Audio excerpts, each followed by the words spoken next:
வாழும் தமிழ் வாழ்வும் தமிழ். அனைவருக்கும் வணக்கம். ஓவியாவின் தமிழ் பேச்சு வலையொலி தளத்தில் மாணவர்கள் தமிழ் சங்கம் நடத்தும் இன்றைய பகிர்வு நிகழ்வில் இன்று எம் கவிதையின் மூலம் பெண்களின் கொலுசு பேசுகிறது.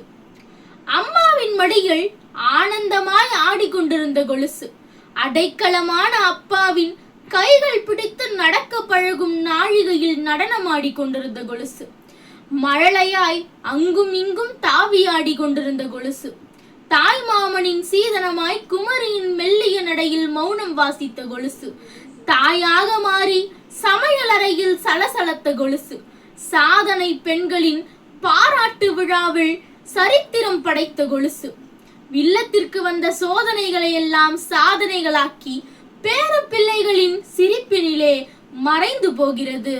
அழகை கூட்டும் கொலுசு, அர்த்தம் நிறைந்த பரிசு.